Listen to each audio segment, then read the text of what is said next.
oh, boo-hoo, Hillary Clinton seems to say she's not running in 2020, but she is running with the race card.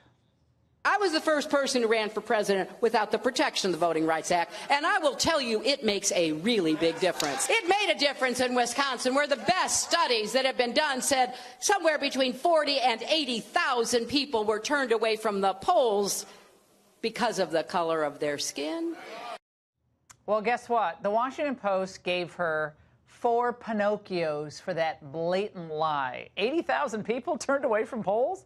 Joining me now on this and so much more, renowned economist, old friend, Tom Sowell, senior fellow at the Hoover Institution, author of the phenomenal book, Discrimination and Disparities, which is now out in a revised, enlarged edition. Tom, thanks for being here. Why is Hillary saying that? I think she knows it's not true, so why? Because she thinks it'll get her some votes. I mean, that's the reason politicians say a lot of things that aren't true. Yeah, I mean, Hillary Clinton, so many others are now talking about reparations. Trump's a racist. It's race. Immigration policies racist.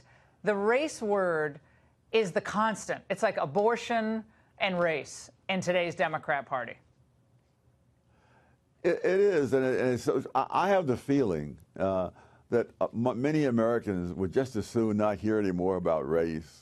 But there are people for whom this is their ticket to whatever racket they're running, including the political racket. And it's tragic. What's tragic is that there are so many people out there who simply respond to words rather than ask themselves, is what this person says true? How could I check it? And so on.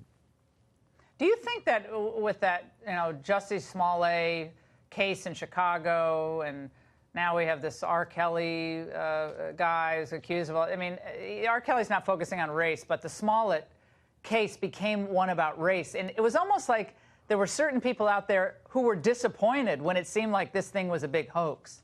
They wanted this to be a racial incident, a racial hate crime, reinforcing the stereotypes that this is what's wrong with society today. The overriding problem in society today is one of race, Tom.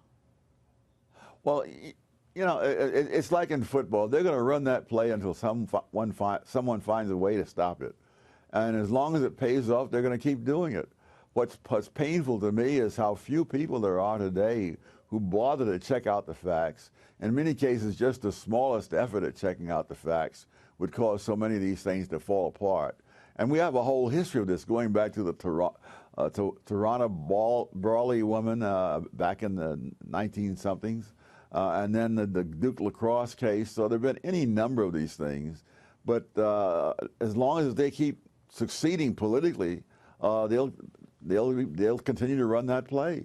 Do you think President Trump would do well to make monthly trips to underserved, more underprivileged areas, or to traditionally black colleges, communities of color, where he can just talk about why his policies are working and why the economy is growing opportunities, jobs, greater employment, etc. Would you recommend that he do that? I don't think that the venue matters that much, but there has to be some thoughtful notions about how free markets and other kinds of activities that are different from what are normally heard, how those things impact. And I don't see any sign of that of any significance, unfortunately, from the Republicans. I never cease to be amazed at how many opportunities they've let go by. Right now, for example, Democrats around the country are lining up to stop charter schools from expanding, try to cut back on them.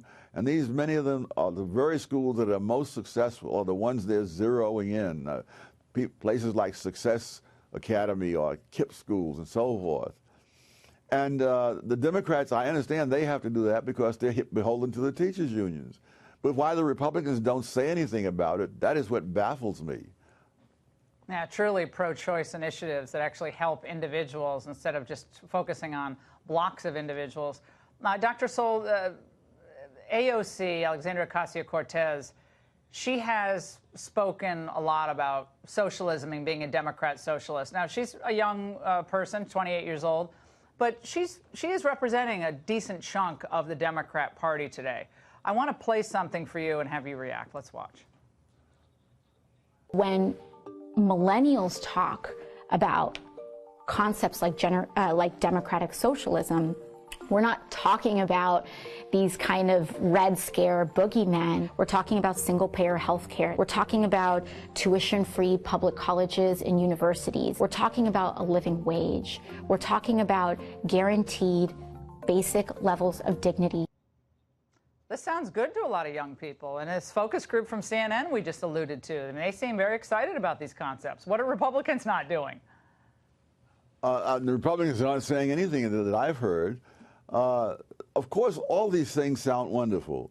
It's just that we now have more than half a century of knowledge, of a track record of these kinds of ideas being put into practice in countries around the world and failing time and time again. Not merely failing, but making things worse than they were before. Venezuela is the classic case. And yet, during the whole period when people are starving in Venezuela under socialism, the young people right out of our colleges are flocking to Bernie Sanders because they're judging by his words and how wonderful it sounds, and not by what happens when you try to put those notions into practice, as has been tried again in countries in Europe, Asia, Africa, South America. Failed everywhere. This is like yes, the worst and repeat failed experiment we've ever seen. Dr. Tom Sowell, it is so great to see you tonight. Come back soon. Love your books. So many of my friends are texting me saying, tell them we're such huge fans.